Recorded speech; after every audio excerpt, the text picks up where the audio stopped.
What could be better than using a VPN? Nothing? Wow, hey, I like your enthusiasm, and I share it, of course. But believe it or not, it can be improved. See, one of the downsides of using a VPN is that it's not that subtle. Those with the know-how and the desire to observe you will be able to tell that you're using a VPN. Depending on where in the world you are, that can be a big deal. That's where obfuscation comes in. Obfuscation is a special VPN technology that can help disguise your VPN traffic to make it look like normal internet traffic. Why would you want to do that? Good question, me, because that's what we're going to discuss in this video. I'm going to break down what obfuscation is. We'll discuss the technical bits, but keep it nice and easy to understand. Walk you through some of the popular various forms of VPN obfuscation, and of course, tell you why you would want to use it. Plus, some situations where you probably wouldn't. For Top 10 VPN, my name is Callum.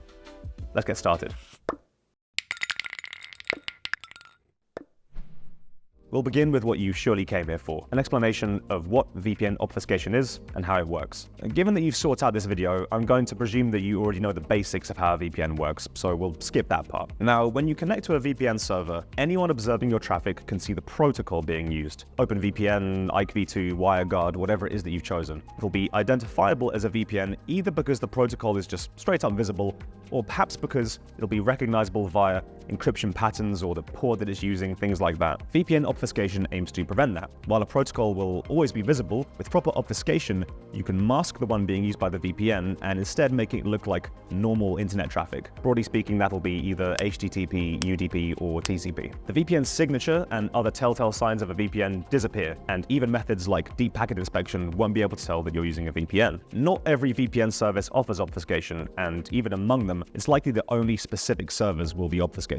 An important fact is that there isn't just one method of obfuscation. There are, in fact, quite a few. Each one works a little differently as they attempt to obfuscate your connection through different means. Let's take a closer look at three of the most popular VPN forms of obfuscation. Shadowsocks. Created in 2012 as a one-person project for a programmer based in China, Shadowsocks is one of the methods of obfuscation you're most likely to see with a VPN. You might have heard of the SOCKS 5 proxy commonly used with torrenting, and that's what it's based on loosely, hence the name. Shadowsocks is a proxy, meaning that, as you might expect, it routes your traffic via a third location to make it appear like you're not where you really are, just like a VPN, right? But what it does that's special is it disguises your traffic as HTTPS. That's likely the protocol your regular internet connection is using when you browse the web. But before you start to worry, unlike other proxies, Shadowsocks also provides encryption too, the AEAD cipher to be specific. But remember, this is a proxy being applied on top of the VPN connection, so you're not sacrificing any security. In fact, you're actually creating a sort of double VPN multi-hop connection as your traffic is routed to the Shadowsocks server location,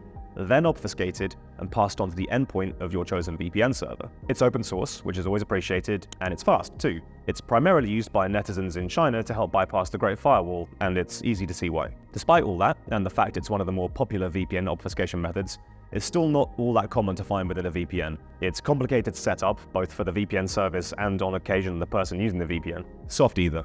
SoftEther is another open source solo project originating in East Asia. Unlike Shadowsocks, however, SoftEther is an outright VPN protocol itself. If a VPN service offers it, you'll be selecting it instead of, say, OpenVPN rather than in addition to it. It also uses AES-256 encryption, just like OpenVPN and other trusty protocols like IKEv2, so it's reliably secure. And while it can be used via its own client, we occasionally see VPN services with it featured as a part of their apps. Most importantly though, it can obfuscate your VPN traffic. It presents itself as HTTPS through packet encapsulation, which essentially disguises all the data packets your connection sends and receives, and by using encryption techniques that mimic HTTPS. It can also cycle through ports, so if one port is blocked by a government or a system administrator, it can find other workarounds. It's rare to come across SoftEther though. Really rare. In fact, I think the only VPN that I'd recommend to actually feature it is HideMe. This is largely in part, again, to how complex it is to implement. In fact, in 2019, researchers actually discovered vulnerabilities in HideMe's implementation of SoftEther, so even industry pros can struggle to get it right. Obfusproxy. Protocol I've never really realized how difficult it is to pronounce until literally right now. Obfusproxy is a portmanteau of obfuscation and proxy. It originally gained popularity in the Tor community, as it was able to prevent ISPs from knowing when or whether the Tor network had been accessed. Just as with our other examples, it provides obfuscation by making your VPN traffic look like another type of traffic. Its main and most interesting way of doing this is by randomizing your packets. To keep it simple, when you use the internet, Data is sent back and forth in packets, a bit like physical mail, and these packets often look a certain way and have a certain pattern to their size and their frequency. By randomizing them, Obfusproxy makes VPN traffic harder to recognize and block when compared to usual. Obfusproxy is approaching 20 years old at the time of filming this video, so it's been around for a while. On the plus side, that means it's proven, secure, and reliable. The downside is that lots of VPNs have moved away from it to more modern and sophisticated anti-censorship tools, but it does still see some play among top VPNs. Those are only 3 of the most common and interesting obfuscation methods employed by VPNs. We've seen more,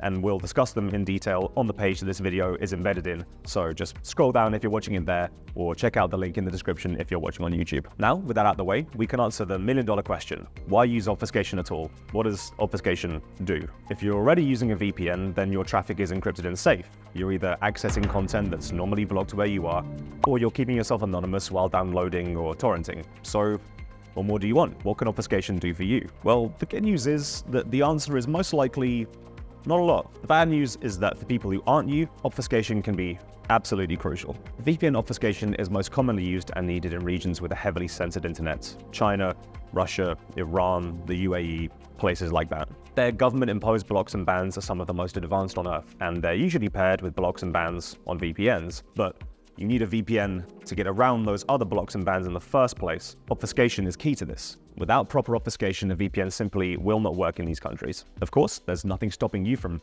checking the box or flipping the toggle inside the VPN app that enables obfuscation, even if none of it applies to you. There's no real harm in adding the extra layer of complexity, but it's not without its downsides. The biggest one is that obfuscation will almost certainly slow down your internet connection. And bear in mind, that's an extra slowdown on top of the hit you'll already be taking using a VPN in the first place. We ran these tests ourselves across 8 VPNs, enabling obfuscation, whatever the method available, and it slowed down our internet connection every time. The slowdown did vary from 1%, probably fine, to about 60%, very much not fine. You also might think that, oh, this streaming service is blocking me because it knows I'm using a VPN, I'll just turn on obfuscation, and I wouldn't blame you. Actually, that shows you've been paying attention, so good job. The issue is that we've also had those thoughts and tested it out ourselves. VPN obfuscation did not help us access previously blocked streaming services at all. In fact, VPN obfuscation often fails to work even in the exact scenarios it's designed for. China, where we conduct anti-censorship tests, is very, very good at blocking VPNs. Hardly any work at all, and even fewer are consistent. Hopefully you've come away from this video less confused than you were before. Obfuscation is a complex topic, but at least now you know what that little submenu inside your VPN does now and whether or not it'll be of any use to you. This was only surface level, so if you want more information, I'd strongly recommend reading our dedicated VPN obfuscation guide, and if you like, you can ask me a question in the comments below. I promise I'll reply, really. Like and subscribe to be the first to know when we put out new content if you like, and I'll see you then.